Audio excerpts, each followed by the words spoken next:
RP Singh ji बोलिए, एक Hindenburg research बंद हो गई तो इससे क्लीन चिट कैसे मिल जाती है? अतुल लोंडे पाटिल पूछ रहे हैं गौतम अदानी को। हमने तो कहीं नहीं कहा क्लीन चिट मिली। ये तो क्या है कि इससे पहले मैं इस विषय पे जाऊं, आज एक बड़ा तारीख है और बड़ा दिन है। अतुल लोंडे पांडे जी ध्यान से सुनना, आज 17 जनवरी है। 17 जनवरी सन 1872 के दिन 49 लोग सिख, कूके सिख, नामधारी सिख तोप के गोले से उड़ाए गए थे देश की आजादी के लिए। और कांग्रेस की गठन से 14 साल पहले, मानक भाई, कांग्रेस बनी 1885 दिसंबर में, यह 17 जनवरी 1872 की बात है। और यह इतिहास इसलिए मैं आज बता रहा हूं क्योंकि आज बहुत बड़ा दिन है। देश की आजादी के अंदर इस प्रकार की घटना हुई नहीं कभी भी कि 49 लोगों को तोप के गोले के आगे खड़े करके उड़ा दिया गया क्योंकि उन्होंने आजादी की लड़ाई का बिगुल बजाया था। और कांग्रेस थी नहीं कहीं सिस्टम। ये जो छाती पीटते हैं ना कि हमने आजादी दिलाई, हमने आजादी दिलाई, ये मेरा सैल्यूट है वो 50 सिखों को, वो 50 सिख भाइयों को सर सैल्यूट है मेरा। सर बड़ी मेहरबानी आपका, बड़ा मेहरबानी।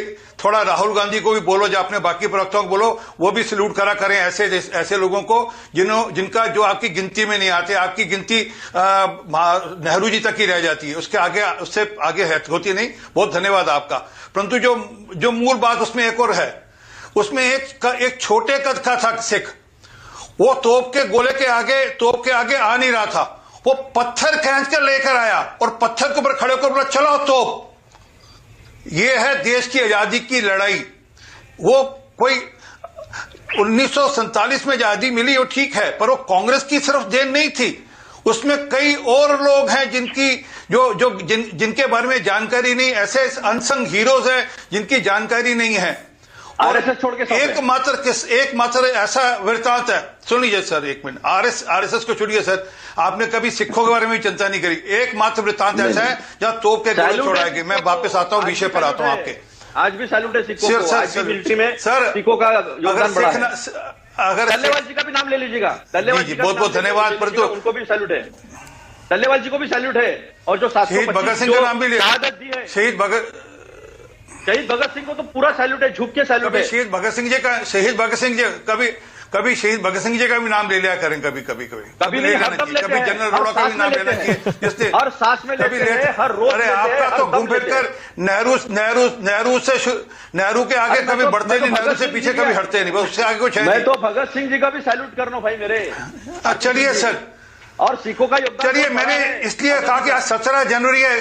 अतुल लोंडे जी, ये क्योंकि आज 17 जनवरी है, इसलिए मैंने ये बताई बात। आज 17 जनवरी है और 18 पाटिल मेरी गलती होगी सर, मेरी गलती होगी सर। अच्छा आरपी सिंह जी, आपने आजादी की बहस छोड़ी है तो मैं भी एक स्टेटमेंट छोड़ देता हूं मोहन भागवत जी का, जो कह रहे हैं कि सच्ची स्वतंत्रता उस दिन मिली जिस दिन राम मंदिर की प्राण प्रतिष्ठा हुई थी। सांस्कृतिक स्वतंत्रता उस दिन मिली जिस दिन प्राण प्रतिष्ठा हुई थी, मैं भी मानता हूं। अच्छा ठीक है। सांस्कृतिक मतलब हम राजनीतिक तौर पर हमारी आजादी 1947 में पूरी हो गई। हमको 15 अगस्त 1947 में देश को राजनीतिक आजादी मिल गई, हमको अंग्रेजों से आजादी मिल गई। पर सांस्कृतिक आजादी की बात यह है, दोनों में फर्क है। ठीक है, अब अदानी जी पर आइए। आरपी सिंह जी, राहुल गांधी को जी, अदानी पर आइए। गौतम अदानी को क्या क्लीन चिट मिल गई क्या? आइए, मैं वही बता रहा हूं। ये क्लीन चिट मिलना ना मिलना तो कोर्ट का मामला है, हमारा मामला नहीं है। ये तो कोर्ट का मामला है। परंतु हाँ, जिस दिन कांग्रेस पार्टी का कार्यालय का उद्घाटन हो रहा था, उस दिन कांग्रेस का पार्टी का एक मुख्य पत्र, जहां एक फ्रंट एजेंसी, वहां पर बंद हो रही थी। ये तय है। ये अभी अतुल जी ने माना कि 20%, 21% तो हमारे उसमें से वो थे जो हिंडनबर्ग थे, बाकी दूसरे थे। तो इसका ये तो तय हो गया कि 21% तो हिंडनबर्ग है ना इनके खाते में। ये तो हिंडनबर्ग के हिसाब से चलते हैं, जो हिंडनबर्ग चाहता था करते थे। ये तो मान्य कर लिया ना इन्होंने, ये तो मानिए ना। 80 चलो नहीं माना, पर 21 तो मान लिया अपनी। सर मैंने एक मिनट, अच्छी बात नहीं सर, परंतु जो मूल बात बताएं, हिंडनबर्ग आपने अभी बताया क्या कंपनी थी। वह कंपनी वह थी जो कि रिसर्च करती थी, रिसर्च जानबूझकर ऐसी करती थी जिससे कि शॉर्ट सेलिंग में पैसा कमा सके, ताकि वहां पर खलबली मचे, उस खलबली के अंदर हम पैसा कमा सके। ये तो जग जाहिर है। उन्होंने कोई 334 करोड़ रुपया तो हिंदुस्तान के सिस्टम से कमाया, जब स्टॉक मार्केट के अंदर इन्वेस्ट कर कमाया, शॉर्ट सेलिंग कर कमाया। ये तो सबको जानकारी है।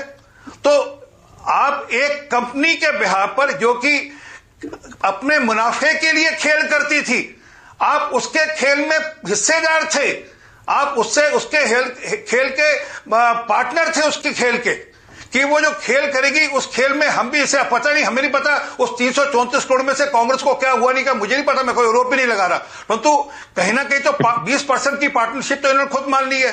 अब वो 334 करोड़ कितने परसेंट का क्या खेल है ये तो समय आने में पता लगेगा, परंतु ये तो तय था कि सोरस की भी इन्वेस्टमेंट थी उसमें फ्रंट कंपनीज के थ्रू। ओके, अतुल लोंढे पाटिल कुछ कह रहे हैं, उसके बाद आरपी सिंह आपका जवाब, उसके बाद विश्लेषण। अतुल भाई बोलिए क्या कह रहे हैं। देखिए मानक जी, एक सेकंड और दे दीजिए, एक सेकंड और लीजिए आरपी सिंह लीजिए, और लीजिए 20 सेकंड और लीजिए, बोलिए। और एक बात और बड़ी मजेदार है, ये लगातार तब होता है जब पार्लियामेंट सेशन शुरू होता है, तभी इस प्रकार की शरारतें होती है। मेरे पास एक पूरी की पूरी जानकारी है। पेगासस 18 जुलाई को रिपोर्ट लीक की, 19 जुलाई को सेशन था। हिंडनबर्ग 24 जनवरी को लीक रिपोर्ट आई, 30 जनवरी को 2023 की बात है, सेशन था। बीबीसी की डॉक्यूमेंट्री 17 जनवरी 2023 को है, 30 जनवरी को 2023 को सेशन था। तो ये लगातार 10 मई 2024 को वैक्सीन के संबंधित एक रिपोर्ट आई, उसके साथ ही भारत के यहाँ लोकसभा